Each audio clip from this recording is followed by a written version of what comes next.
Hi, everyone. Welcome into the webinar. We're so happy to have you here. Please feel free to introduce yourselves in the chat by sharing your name, where you're joining us from, as well as one thing you're excited for your student to experience here at Temple.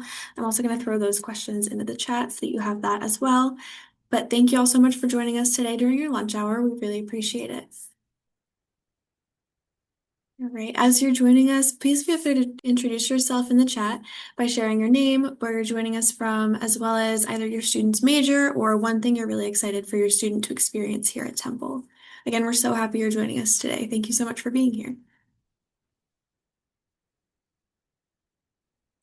All right, as we get started here, please feel free to introduce yourselves. I love hearing where everyone's from and getting to know everyone in the chat, so please feel free to introduce yourself with your name, where you're joining us from, as well as one thing you're excited for your student to experience here at Temple.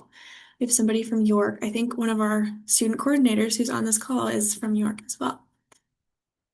We have somebody from DC. Thank you for joining us.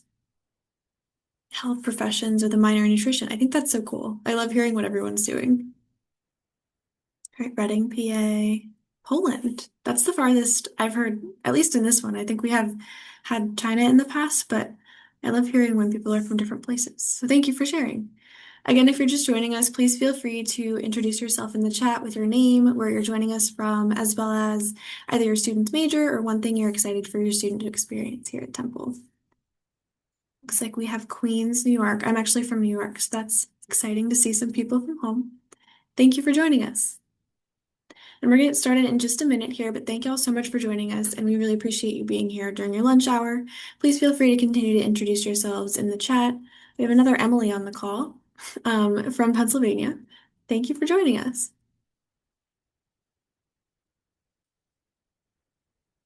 All right, I'm going to share that one more time in the chat, but thank you all so much for joining us today. We really appreciate it, and we're going to get started in just a moment. Somebody from Maryland in architecture, that's really cool. And then some more from PA. Thank you so much for sharing. All right, I'm going to get started, but please feel free to continue to share all of that information in the chat so that we can learn more about y'all. Okay. Hello and welcome to the Parent and Family Orientation Family to Family Ask the Experts webinar. My name is Emily Brown and I am the summer graduate intern for the Office of New Student and Family Programs here at Temple University. We are so glad you decided to join us. We would love to know more about everyone who is with us today, so please continue to introduce yourselves in the chat. Include your name and where you're from, as well as anything else you'd like to share so that we know who's joining us. We have enabled closed captions for this session. To view the captions, please click Captions, then select Show Captions. The session will be recorded and the links and slides will be shared after today on the Parent and Family Orientation Hub.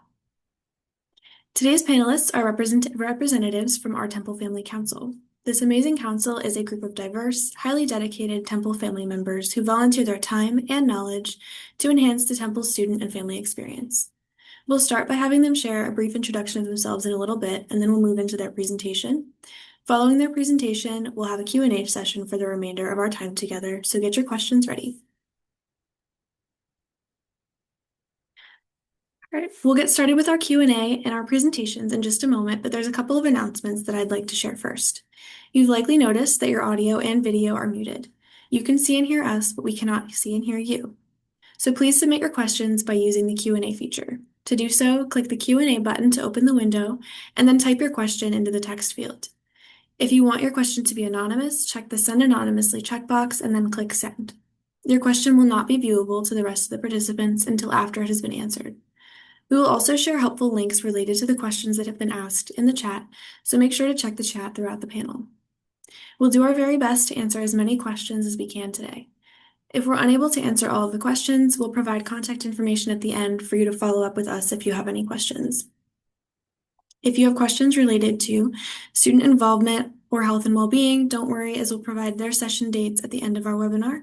And if you have any questions about student finances, housing and meal plan, safety, student conduct, or academic life, you can go to the Parent and Family Experience portal to look at their webinar recordings. All right. We also have a poll for y'all to take today to share how you're feeling about your student beginning their journey at Temple. So that should hopefully pop up now. This is our first time doing this, so feel free to share. All right, we have some nerves going into this, some confidence. I like to hear that. Excitement, a mix of emotions. This is wonderful. Thank you all so much for sharing. I'm going to give it a minute for you all to continue to answer that, but thank you so much for those of you who already have. I feel like a mix of emotions is definitely normal, so that's great. Thank you so much for sharing. And I'm sure some of our TFC members have probably felt very similarly in the past as they've sent their students to college as well. So thank you for sharing. All right, I'm going to end that in just a second, but thank you all for answering. We really appreciate your participation. All right. And I'm going to share the results with you all so you can see how other people are feeling. But again, thank you all for sharing. Okay, I think we're ready for our Temple Family Council members to introduce themselves to you. So I'm going to let them do so. We're going to start with Karen, if that's okay. Just a quick intro. Sure. Thank you, Emily. So glad to be on here with you all today. So my name is Karen Ethier. I'm from Rhode Island, from the Providence area. So I'm one of the Temple Family Council members who's coming from the furthest. Um, my daughter was a first year last year, so she will be a sophomore this year. She's a history major with a religion minor, and she had a really great first year at Temple, and we've been really happy and we're excited for her to return.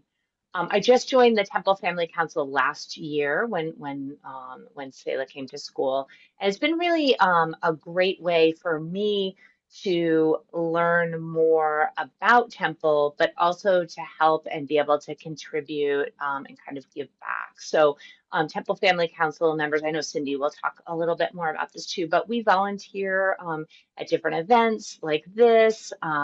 We are providing some feedback to different service providers and people around campus and helping to communicate with parents across campus. So hand it off to Cindy.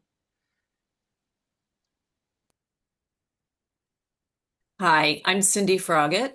I live in Philadelphia. My son will be a sophomore, just like Karen's daughter. And I have been on the council also for a year.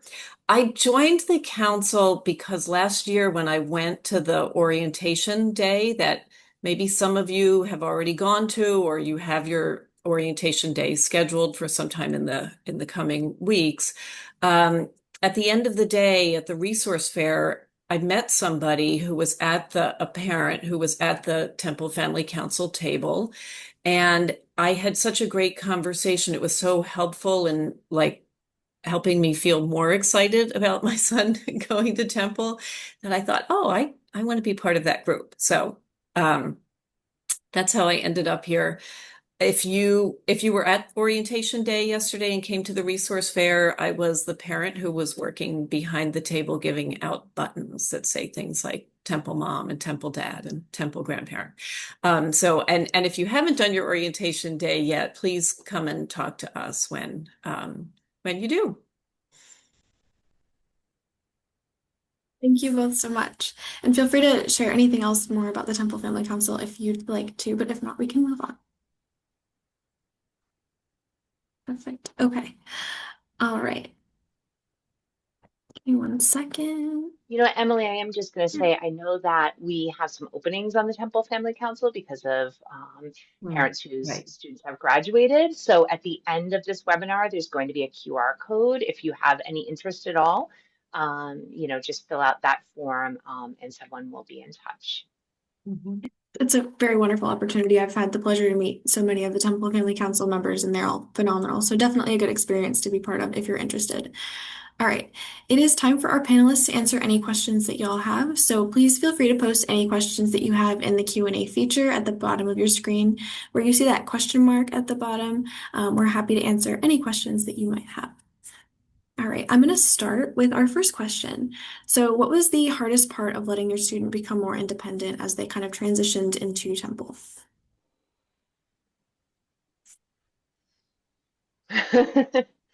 Um, I think for me, I was ready in a lot of ways. I work at a university. I sort of knew what it was going to be like, sort of intellectually, but emotionally, I think was a different thing.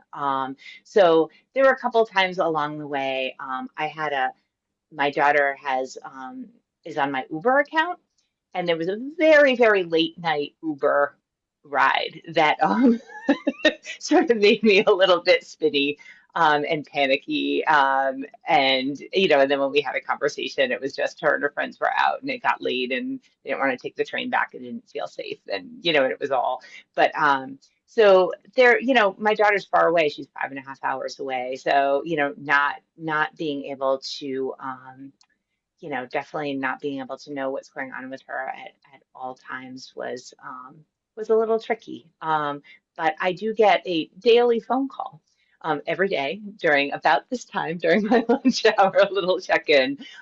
So that's been really nice to sort of just get the lay of what's going on. But I think just having her so far away and not knowing all the time what's going on and that she's, where she is, I guess. So. Hmm. Okay, so I'm the flip side.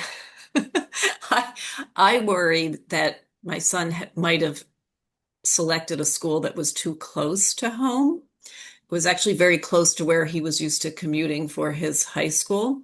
Um, so I was nervous that he was going to come home too much and not build a social network at school, and that didn't happen. He came home every once in a while, sometimes just for a couple of hours, and that was fine. And he would say he was coming home to check on our dogs because we have 3 dogs. Um, but, um, but I was okay with that. So yeah, it's hard to anticipate how you're going to feel and which things are going to feel really different and which will seem like a relief. So just like don't try to overthink it too much. I guess that's what I would say. Thank you both so much. All right, I had a question in the chat about whether the seminar is what's going to be shared during orientation tomorrow. I just want to quickly run through what that looks like. So this is kind of a separate panel that we do with our Temple Family Council members. We do, as Cindy mentioned, she was at the resource fair at the end of the day, so we do have some Temple Family Council presence at orientation. However, our orientation sessions that are in person, they cover a lot of the campus partner sessions that we have on here as well. So the Ask an Experts that are campus partner oriented are very similar to kind of the presentations y'all will get throughout the day during the in-person orientation sessions. So we hear from a lot of different partners. It could be housing and residential life. It could be health and well-being. So we hear from a lot of different presenters throughout the day on the orientation in-person days. And then there's also lunch, and we'll also have some time at the resource fair to kind of interact with those campus partners as well. So that's kind of what that looks like. So this is a little bit different from, I just want to highlight that. But our next question for y'all, and please let me know in the Q&A if you have any other questions related to that. But our next question for the TFC is, what resources are available for students with ADHD? I have concerns about my student keeping up with assignment dates. And I can tag in if you don't have. Okay, so I can take Yes. that one Mhm, first. perfect. So that my son has ADHD. So this is my advice. If if your student has had any kind of accommodation, even just extended time, like for the SAT, for instance, um, as much as possible, encourage them to register for with DRS, which I always get this wrong, so somebody help me. I think it's Disability Resource Center. Resources and services. And we're going to send a link to that in the chat as well. But yes. Yeah. They will need your help to fill out the form to be screened, because they ask for evaluations or doctor's information about your child's diagnosis. And so it's a good way that you can be helpful and sort of learn about what they're about. They will then, once you fill out the registration form, they'll set up a Zoom call. And again, if it's okay with your student, you can like be on the sidelines of that call or even participate in it to understand what's offered. But so I want to dispel a, a myth that I was working under when my son started. When my son was in high school, the high school counselor said, "You will not get accommodations like this in college." And that's not true. Actually, there are many more services offered to my son at Temple than he had in his high school. Because there's technology that they can load on your student's laptop to help them with note taking and other they can actually get the slides ahead of time if the course is being taught with some kind of PowerPoint or other slide presentation. But I just encourage you to find out what all those resources are. DRS can also tell you about the other sort of coaching and other services that come through Tuttleman. Again, sometimes I get that wrong, right? Is that right, Emily? Emily's going to nod. I think that's the counseling services. Yes. Counseling, sir. Yeah. Um, uh, so anyway, my advice is to do that at the beginning under the understanding that if your student doesn't want to use any of the accommodations in the beginning, they'll always be there for them if they realize sort of midway through their first semester or even in their second semester that they could use a little help. It's best to be registered from the start. Sorry if that was too long, but that's Well, it's phenomenal. Thank you.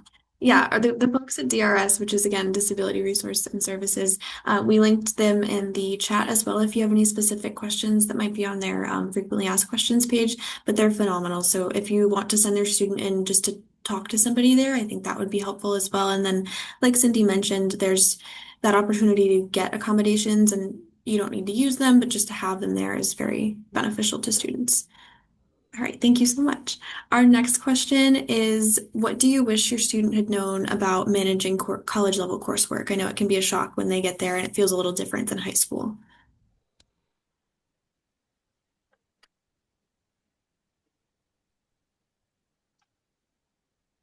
I have to say, my daughter's transition was pretty good. My daughter went to a Catholic high school, and I think and took a lot of AP classes. So to be honest, her transition was pretty smooth to the college. I think one thing that I've seen, not as much with her, but other people like family, friends, or whatever, the struggle can be that there's a choice of whether to go to class or not, right? Like you have this like class schedule and there's a lot of time in between, and how do you use that in between time and whether you go to class or not. I think sometimes that can be a struggle for students, something that I've seen. And so knowing that, we really encouraged my daughter to really try to avoid skipping classes and to really kind of stick with that schedule, because I think that's really important, that the professors want to see students in class, unless they're really really sick and unable to go. So I think that can be a transition, is there's a lot of free time and knowing how to like sort of manage that free time and all the work that's expected to be done outside of class as well, and using your time well to do that work. Yeah, I would say so.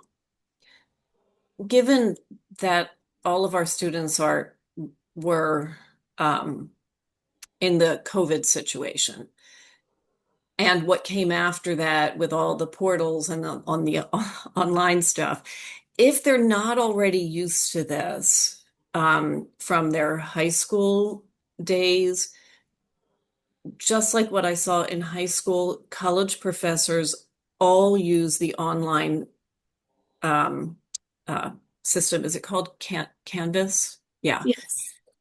They all use it differently. They don't all post grades in a timely manner. They don't always post the syllabus on the first day of class. And so just keep in mind that you're going to see those kinds of differences. But I feel like the stakes are higher if they don't figure out early on how different each professor is in terms of how they structure their class, how they structure the exams, um, and and how they provide feedback, especially in the really large classes, which, I guess like every freshman has to have a large class or two or more. Um, there's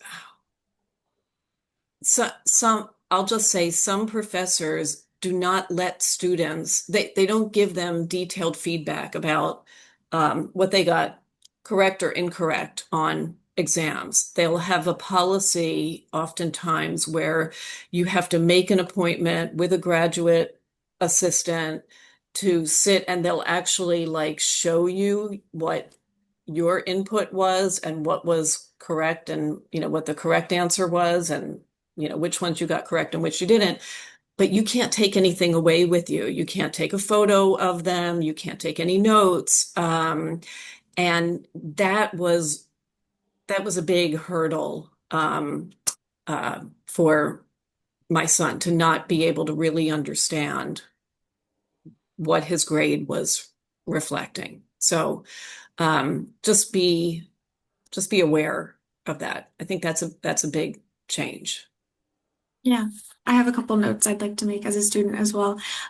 First, I want to just clarify. Anusha sent it in the chat, but Canvas is, like Cindy mentioned, the place where your students are going to get a lot of their information about their classes. So that'll include generally the syllabus for their class, so they can go over like what is expected of them, what their assignments look like for the year, and then they can also see how their grades are broken down and what the percentages look like and all of that, so that they can understand how to succeed in the class, and then also have something to refer to for any questions they might have about assignment deadlines and all of that. So I just wanted to highlight that really quick. Thank you, Cindy, for bringing it up.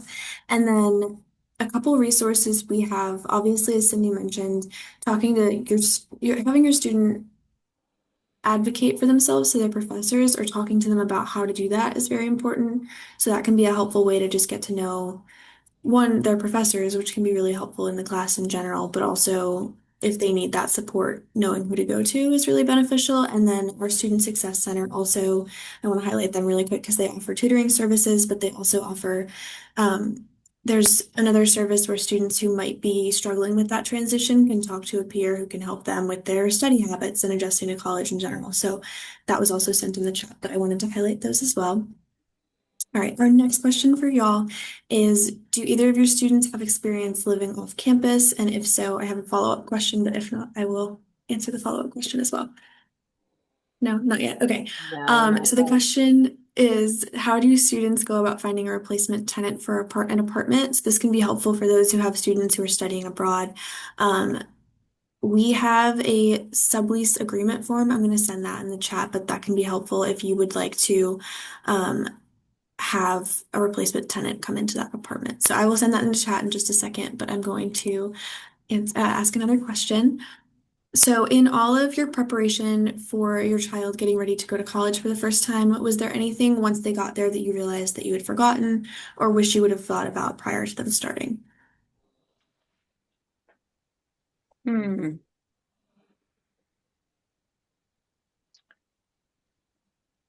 Mm, I don't Or anything that was really helpful that they did bring? So, of all the things that we packed into that minivan and drove down, that day, the one thing I was the happiest that I had shoved in there was a weighted blanket, which, my daughter called me a couple days in and she was like, I just need a hug. I just need a hug so Um, bad, right? And she didn't like know anyone. And I was like, take out the weighted blanket right now and put it over you and then get back on the phone with me, and it was like and it just got us through like a really difficult time, you know. And it was funny because all of those, like worrying about her having ibuprofen and and like enough shampoo and deodorant and all of that, it was, you know, that weighted blanket was the thing I was most grateful that that we had given her. We also did we we ended up purchasing a refrigerator. Other roommates didn't want to go in on a rental or whatever, and so we purchased a refrigerator, and that was good because there were times that she got really sick of dining hall food. Now, you know, I'm not going to speak disparagingly of temple food because I've eaten in the and I think it's pretty good. I think it's okay. But there were times that she was just like sick of it, and having that fridge was a nice, you know, spot where she could just stick some stuff that that made her feel like more like home snacks and things. So that was something I think that was good. Yeah, Cindy, how about you? So, okay, so first of all, I hate to be sexist, but there there is a boy girl thing that goes on. Um, so as a boy mom, what I would tell you, what my advice is, send the least amount of stuff that you can. But I know, and again, I pardon the gender bias, but there are girl moms out there who are online asking for measurements of the closets. I don't know what they're like bringing with them to put in the closets. Um, and they want to bring rugs and they want to bring drapes and like all kinds of stuff, right? My son like took a very small amount of the stuff. And it was fine. Like, you know, he wasn't short of anything. And also, he loved the dining hall. And he lived in one of the dorms that is connected to the dining hall. And he loved that he was eating dinner at like 9 o'clock at night because, you know, I mean, one of the greatest things to talk with your kids about, I think, before they go to college is to talk about the fact that all the extra time they have and the freedom they have gives them an opportunity, really for the first time in their life, to figure out what works best for them. And they're going to make some mistakes along the way. You know, my son thought, oh, I want to get my classes over with early in the day. So he picked his first semester, he picked all these 8 o'clock classes, and then he was like, ooh, like I'm not doing that again. That was too hard for me to wake up. So, you know, it's a time for them to think about like when they want to space their meals out during the day and what's a good place for them to study. Like, do they like to study in their room or do they like to go to the library and be in a more kind of disciplined setting? And do they want time between their classes? Because, like, think about it, they're used to going from class to maybe lunch and then class to class and right in high school. They don't think about the fact that, well, now, you know, they could have a class and then have some time off just to walk around the campus or get a snack or whatever. And so that freedom they can actually use in a very sort of like with a lot of curiosity to say what really works best for me and to find places on campus that are comfortable for them, for their studying and their socializing and all those activities. Wonderful. Yeah, thank you both so much. That's very helpful. All right, our next question. I don't know if you're going to know the answer to this, but maybe. Does the campus offer any church or religious groups where the students get together? And if you don't have an answer, I do. So, I think I've seen them actually when I'm on campus. Like there was a group playing volleyball with a big banner that said it was like sponsored by the Catholic Student Organization. And so I imagine there are more of those. yeah, there's a ton. There's over 400 student organizations on campus, so there's definitely something for a lot of different religious groups to become a part of. And if there isn't, your student can make one. Like there's opportunities for that. So feel free to share that with your student as well. And then there's houses of worship all over the city as well as close to campus. So if your student wants to search those out, maybe even before getting to campus, just kind of what's around and then kind of figure out what they might be interested in checking out once they get to campus. That is probably a good idea. But thank you for that question. All right, our next question is, what is the best, most streamlined way for parents to both stay up to date and find answers to their questions? Temple has a lot of resources online, but it can be daunting to find the answer. Mhm. Cindy, I know that you are sort of involved in the social media groups. Do you want to talk about that, the Facebook groups? Um, yes, but first I would like to say, come to us. Ask us, come see if we've done something, written something about it, or had a webinar about it.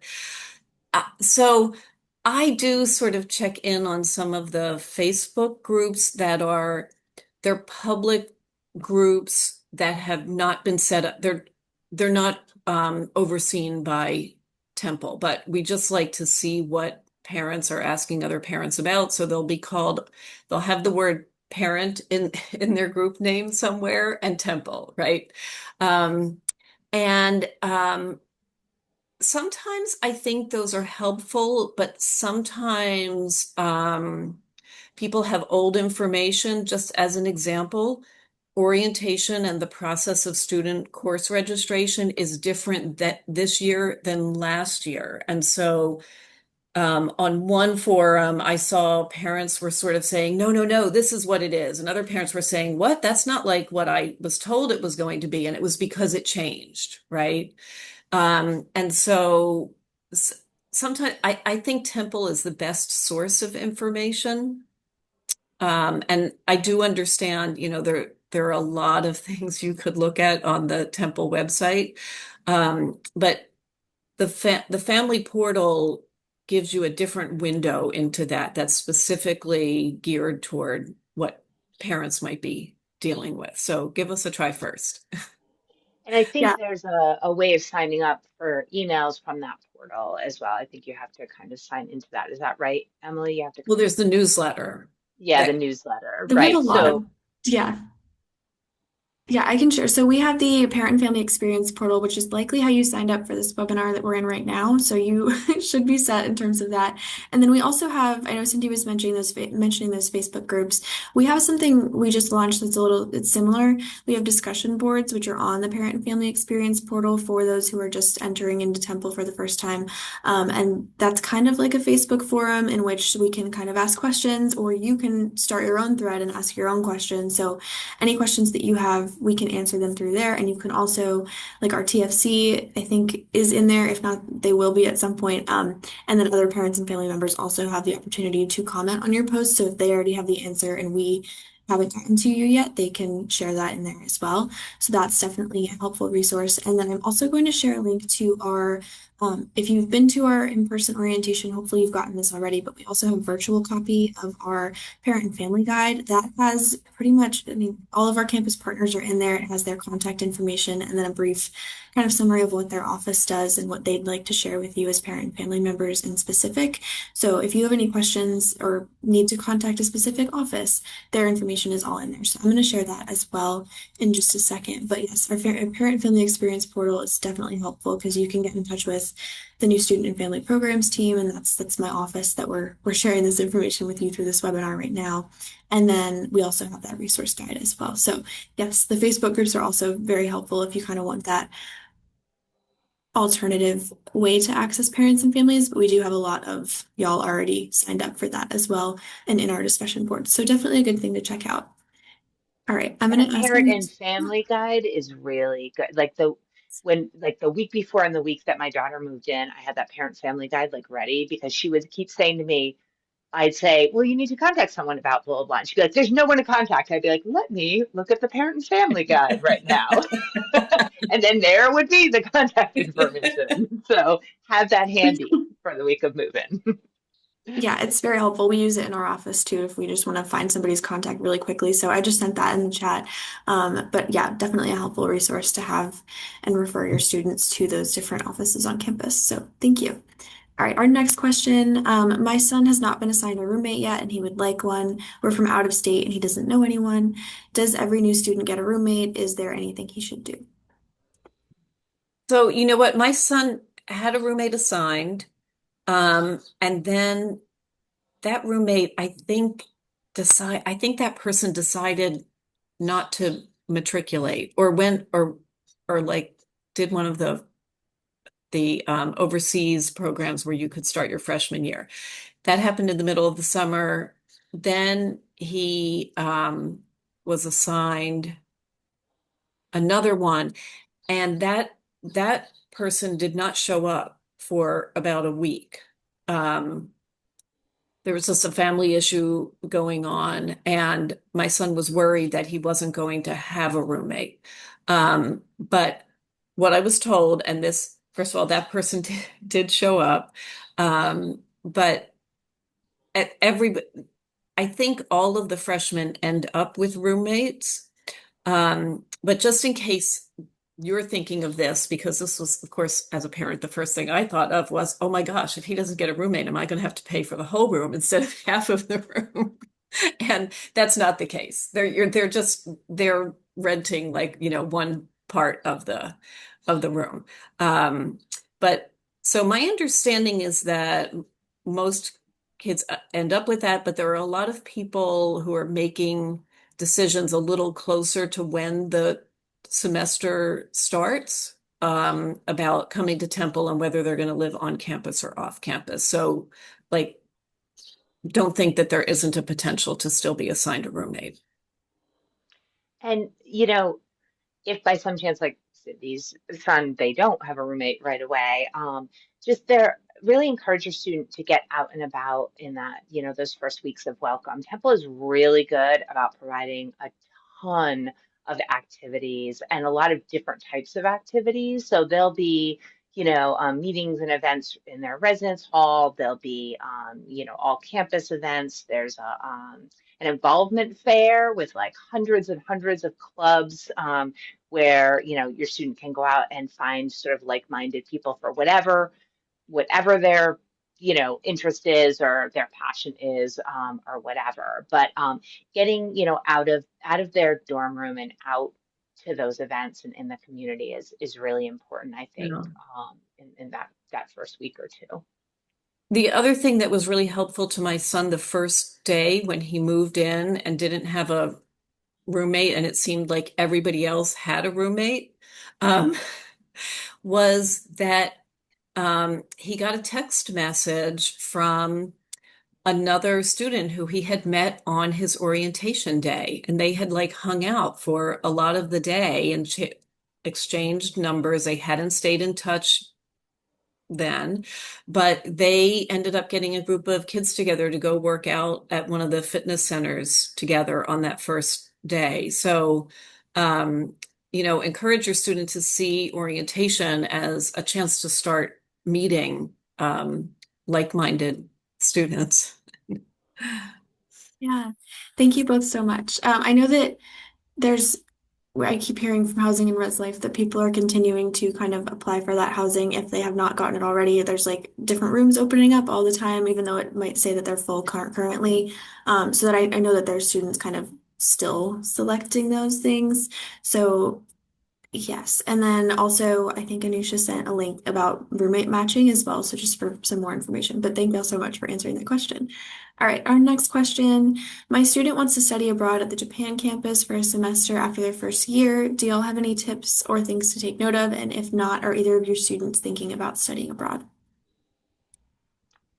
Um, my student has gone back and forth on whether or not to study abroad.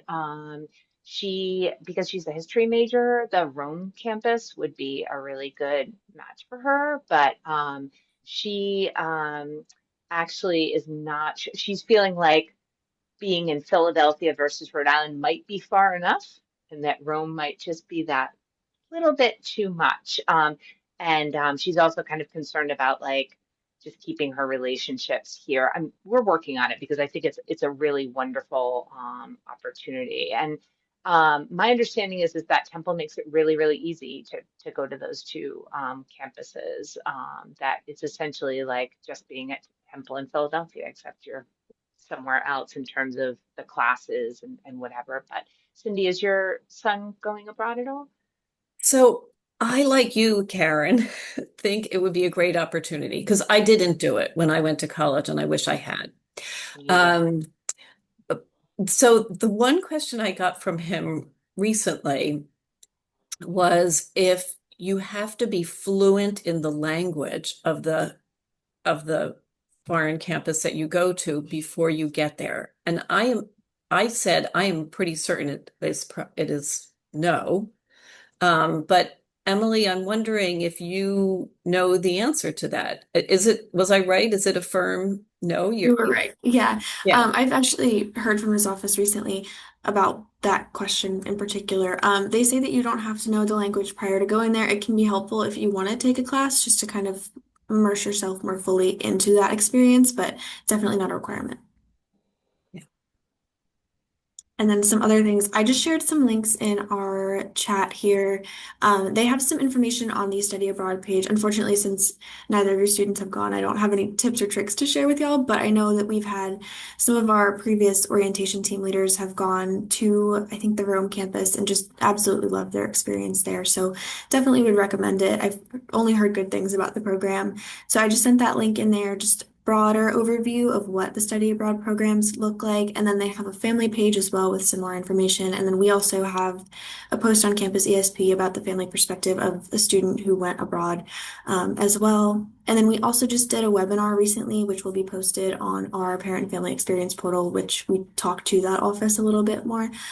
So feel free to check those out. But hopefully there are some tips in there that can help you out with that. All right, our next question. With your experience, what would you tell yourself if you could go back to the week before your student started at Temple? Is there any advice that you would give yourself as a parent or family member? It's a hard-hitting question. It's, it's deep. I think I'm gonna Hmm. need a second. Yeah, take your time.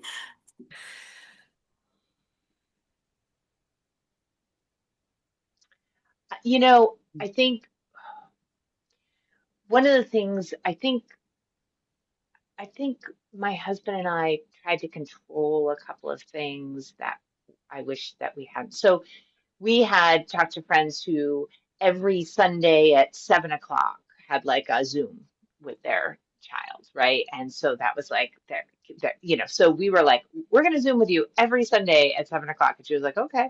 And so, but it wasn't a good time. Like it wasn't a good time for her. And she didn't always have anything to say and it felt kind of stilted. And my daughter could talk for like 5 hours straight, but she would go into these Zooms, she'd just be like, like and my Hmm. husband would kind of jibber jabber, and I think it was like we were a little bit trying to control the narrative and control, the interactions a little bit more. And I think um, we figured it out pretty quickly. But I think what I would say to myself a week before is just to go with the flow and go with what the student what your student needs for support, and try not to second guess what they're going to need, to just be there for them and be available and ready if something comes up. Like I said before, she started calling me like at lunchtime every day, which at first was a little jarring. Like I don't always have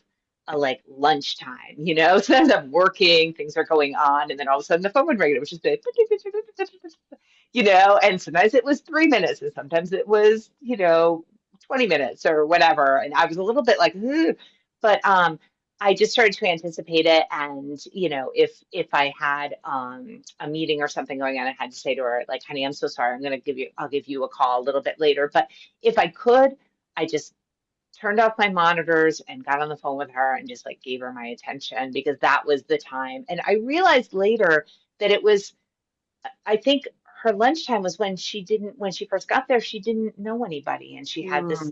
and she was going to lunch. And I think because she'd be talking to me and she'd be like going through the lunch line and sitting down, and I'd be like, honey, do you want to call me back when you're done? No, no, no, no, I want to talk to you now. And I realized that it was a little bit of like a safety blanket, I think, to be like on the phone with mom while we were going through these things. So yeah, so I would say just being being reactive instead of trying to like sort of control things. Yeah, I agree with Karen here. Like taking letting my son take the lead in terms of figuring out what kind of communication he wanted was a good way to go. And I didn't have a plan for how we were going. I didn't know what it was going to look like. Um, but okay, so I'm going to tell you guys something. I don't think my son's figured this out yet, but I can monitor the location of his phone because it started because he he sometimes would like fall asleep while he was on a bus coming home to our house. This was when he was in high school. And then he'd wake up and he didn't know where he was. And so because he'd say, well, can you come and pick me up? And I'd say, well, you have to tell me where you are. So I wasn't monitoring his location for anything but that kind of safety situation, right? But then I started using it when I was worried that he might be holed up in his dorm room, like kind of feeling sorry for himself that his roommate hadn't come yet. So I would just check it every once in a while to see if he was walking around campus. And I never said anything to him about it. And, I didn't text him anything about it, but it actually made me feel better to see like when he was out um, moving around the campus. So, and that kind of surprised me. At first, I didn't really like that I was that I was checking on him that way, but it was reassuring it felt like I still kind of knew where he was. And so I would just so a week before school started, I would tell myself to not be surprised at what like stood in for a form of interaction with him. I know we talk a lot, just to touch on what you both said, about like how often should my student be communicating with me while they're in college? And I think like what Karen was talking about, it's very up to the student. And I know like throughout their college experience that might change. My mom was always the first to text me my freshman year, and then by my junior year I was calling her on my lunch breaks like Karen's daughter. So like it ebbs and flows and it'll change and they'll get more comfortable talking to you in the way that they feel like they should be. So that's just something to keep in mind. And then to Cindy's point, just I think it can be scary sending your student away to college and not knowing like, are they going to make friends? And they will make friends. This is such a big campus. There are so many students here and there's so many clubs and ways to get involved. So like if they don't make a friend in their first week, that's not abnormal. They might think it's abnormal. I promise you it's not. So just keeping like encouraging them to try to get out and do things during weeks of welcome, which is a phenomenal, I think Karen mentioned it earlier, or Cindy, a phenomenal program in which there's so many events going on campus during that first move-in week of school. So just there's opportunities for them to get involved and encouraging that, but also understanding it's a hard time for your student too, because they might not know exactly what they want or what's going on, and that there's a lot going on all in the first couple of weeks of classes. So it's a lot to take in, but just kind of continuing to encourage and understand that is very important. So thank you both for answering that question. Our next question is beyond roommate. Oh, it relates. Beyond roommates, where did your student make their closest friends? Oh. Um, I think in the residence halls in general, and then yeah, I think like her closest friends were in the residence hall, and then somewhat in classes as well. And then she ended up getting involved in a couple of different clubs, including the radio station, and so she met some people through that, and sort of like a friend of friend situation. Now, my daughter has a situation where she made a little friend group. She likes a little girlfriend group. In high school, she had a little girlfriend group, so she made one in college. And then two of her friends transferred, and one is going to Japan. So she was like, so we did a little friend inventory, and she definitely has, she has other friends. It just felt, she was a little bit panicky, but we were talking about basically involvement that she could do other clubs or whatever. She has considered joining a sorority in the past. There's a lot of those kind of choices. So I think. there's so many, like it's, there's so many students, and like no matter I think what your student is into or what their personality is like there are other people there somewhere, and they're going to run into them in their travels. So Yeah, Thank you so much. Yeah. I have nothing to add to that. I That agree was it with was a it. good answer. You covered it all, Karen. Thank you. All right, our next question is what was the hardest part of move-in day for both you and your student? Was there anything that surprised you that day? Oh, the hardest part for me was that he booted me out very quickly. I was going to say the same thing. He let me he let me help him make his bed. That was it. And then like and remember we live like 25 minutes away, right? Um then he like walked me out to the supplemental parking lot where so you'll drop your kids' stuff off like in near their dorm, and and then you get to park in this kind of in an area where you can park for a couple of hours. And so he walked me over there and was like, bye bye. And by the way, I never saw his dorm room again until the day I moved him out.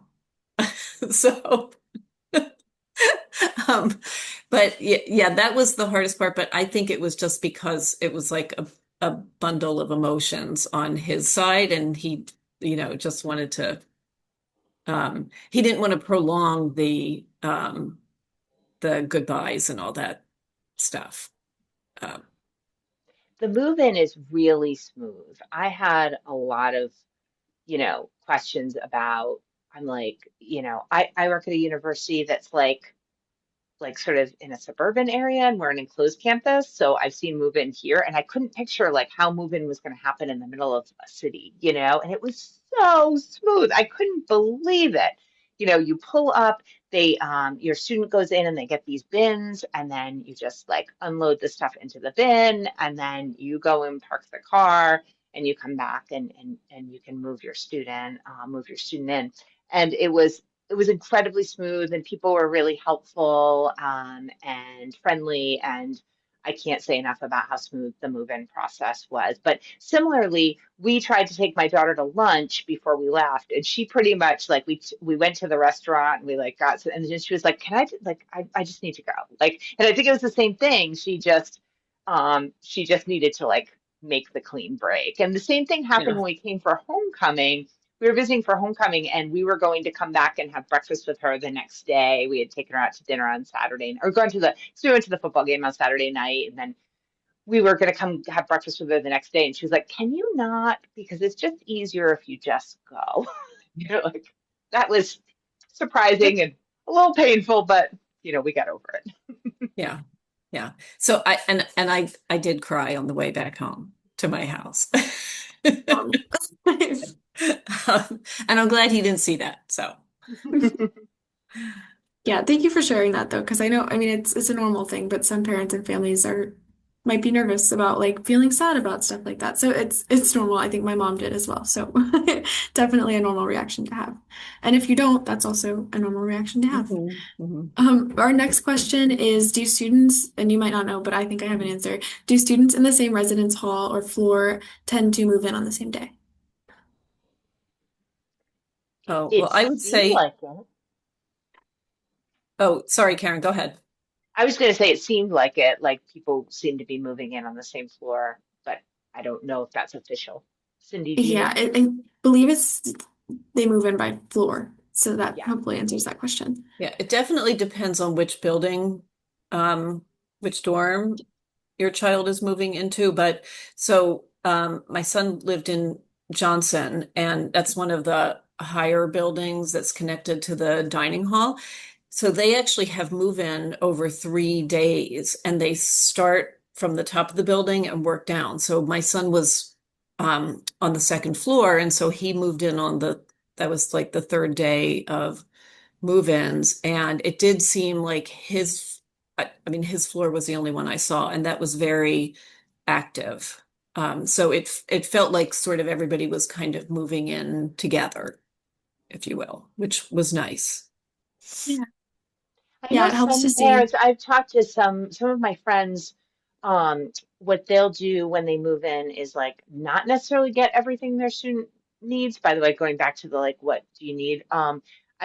Some of my friends who have kids the same age, their philosophy is more like we're gonna get the basics, we're gonna get there, see what's up, and kind of like and then go out and shop and get what they need. And my daughter's in I don't know, a suite that has a kitchen this year. So I am really not sure what she will need for that. So that's kind of our plan this year is to and I believe the dates already went out for move-in, correct? So everybody should Yes. have their move-in date.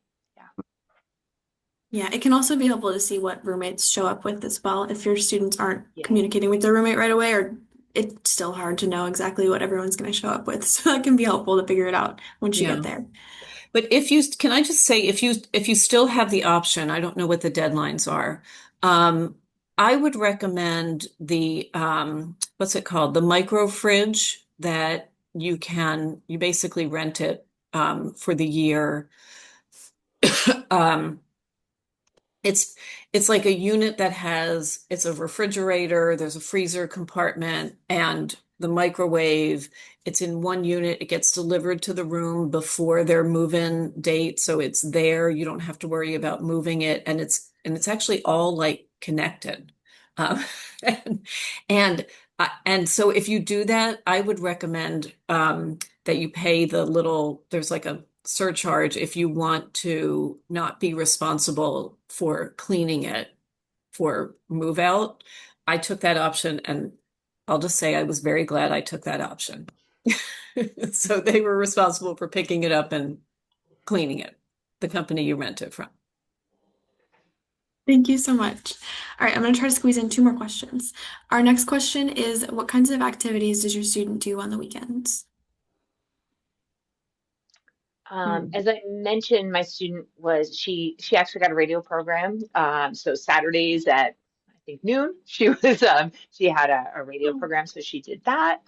She did a lot of city exploring. My daughter, she loves the city as a city kid, so lots and lots of exploring with her friends and without her friends all over Philadelphia. And I think there might have been a party or two. I think so. thank Yeah, you. I have to say, I actually don't know a lot about exactly what my son does on the weekends. I know they seem to like groups of them will like hang out, and sometimes they watch things together at some kind of big shared area. He told me he did go to a few parties that were hosted by frats who have their own building. Um, and he didn't really like that very much, um, but yeah, so um, I'm not really sure, Yeah, there's also, I and I mean, don't need there's to also, know. yeah. So, yeah, there's also for students who aren't interested in partying, there's also lots of other options on campus that are happening on the weekends for them to get involved in. And then there's also so many places to go in Center City because we're so close to where there's a Broad Street line, pretty much on campus, like a block off campus that they can take Center City or like pretty much anywhere in the city they can get to via train. So definitely a good thing to think about if your student is interested in exploring the area. They have the weekends to do that generally. But thank you both. And then our final question for our seasoned Temple parents on the call. What is your last piece of advice for parents and family members as they transition to having their student here at Temple? It's a hard one. Yeah, I think I would go back to what I said before and what Cindy kind of seconded about letting your student take the lead. And also, that combination of letting them do things on their own, but then being there to support them. So, we try to have the philosophy like, my daughter had a terrible computer problem and I was like I worked in IT at a university. So like I wanted to call and like get her help, right? But I helped her find the information and encouraged her to do it on her own to sort of start to build that independence. So I would say letting your student take the lead, and then also being there for them, but trying to encourage them to do things on their own. Because the more that they do that, the more they're going to build their community and sort of build their village and build their own capacity, I think, to manage things Yeah. on their own. I, I I think the best role for the parents is to understand the resources of the university, which is one of the reasons I'm on this council. 100%. Because it is a bigger task to understand and to advocate for yourself as a student, right? And so if you can help them by saying, they come to you with a problem and you look back at the parent and family guide and say, I think there's a group here that might be able to help you with that. Why don't you go see this group? You don't have to do it for them, but just be aware of the fact that there are all kinds of people who really want to help your student thrive at the university. And you can help them access those services. Yeah.